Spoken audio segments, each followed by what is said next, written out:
ក្នុងនាមជាដៃគូសហការជាមួយ UNDGC អង្គការមូលនិធិ We Love You អន្តរជាតិដែលជាអង្គការក្រៅរដ្ឋាភិបាលកំពុងនឹងខំប្រឹងសម្រាប់អនាគតដ៏រីករាយរបស់ភូមិពិភពលោកតាមគំនិតផ្ដួចផ្ដើមរបស់អគ្គនាយិកាសង្ឃីលចាជាផ្នែកមួយនៃគោលដៅនេះ We Love You បានចូលរួមនៅក្នុងសន្និសីទសង្គមស៊ីវិលអង្គការសហប្រជាជាតិលើកទី68ដែលរៀបចំសិក្ខាសាលានិងស្តង់ដើម្បីដោះស្រាយបញ្ហាសកលដោយធ្វើដូច្នេះ We Love You បានស្នើទស្សនវិស័យសម្រាប់អនាគតប្រកបដោយនិរន្តរភាពនិងសុភមង្គលហើយបានលើកកម្ពស់ការយល់ដឹងរបស់ប្រជាពលរដ្ឋនិងមន្ត្រីរាជការ And it is happening at a particular course you have an uncle you are winning how come they want me International We Love You Foundation what are you doing to communicate to bring those at-risk youth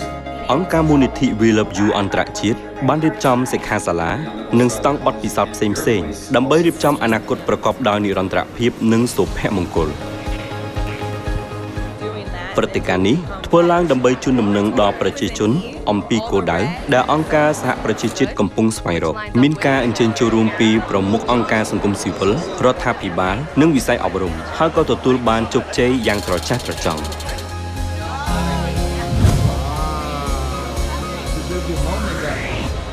ជាពិសេសស្តង់ពន្លឺនៃក្តីសង្ឃឹមទៅកាន់ហៃទី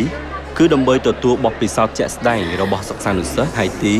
ដែលមិនអាចរៀននៅពេលយប់បានដោយសារខ្វះការផ្គត់ផ្គង់អគ្គិសនី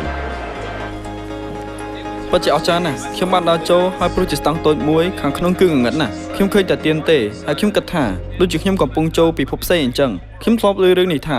មានកន្លែងដែលស្ថិតក្នុងស្ថានភាពគ្មានពន្លឺក៏មិនគ្រប់គ្រាន់នឹងបណ្ដោះអាសន្នប៉ុណ្ណោះប៉ុន្តែបានឃើញភាពខុសគ្នាគឺសិស្សានុសិស្សហៃទីដែលមិនអាចរៀននៅពេលយប់បានដោយសារខ្វះអគ្គិសនី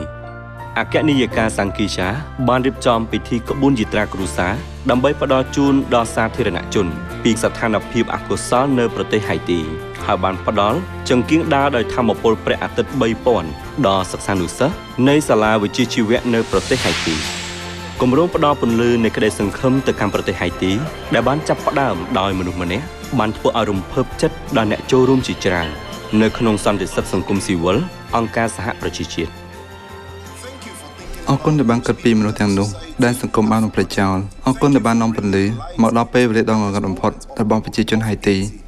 នេះជាអ្វីដែលសាមញ្ញដែលយើងអាចធ្វើការផ្លាស់ប្ដូរបានបទពិសោធន៍នេះពិតជាបានប៉ះពាល់ចិត្តខ្ញុំអំពីការផ្ដោតអារម្មណ៍បន្ថែមទៀតលើរឿងសាមញ្ញហើយប្រហែលជាត្រូវបរិច្ចាគថែមទៀតសម្រាប់ករណីបែបនោះពីព្រោះភាពខុសគ្នាដ៏អស្ចារ្យអំពីអ្វីដែលសាមញ្ញដូចជាចង្គៀងអាចបង្កើតបានពីរឿងដែលមើលទៅធម្មតាសុភមង្គលមិនមែននៅកន្លែងដែលឆ្ងាយនោះទេអគ្គនាយិកាសង្ឃីសាបង្រៀនយើងថាសុភមង្គលរះឡើងនៅពេលយើងមើលថែអ្នកជិតខាងនៅក្នុងគ្រាលំបាករឿងនេះណែនាំថាយើងគួរចាត់វិធានការបែបណាដើម្បីបង្កើតអនាគតដ៏រីករាយបាន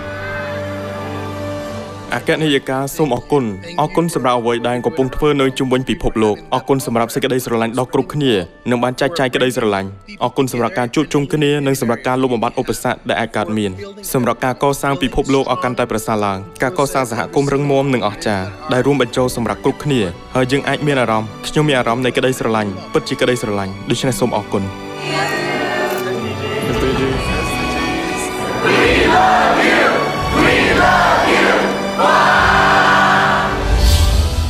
អគ្គនាយិកាសង្ឃីសានិងសមាជិក We Love You ថែរក្សាមនុស្សនៅក្នុងភូមិពិភពលោកដោយចិត្តរបស់ម្ដាយ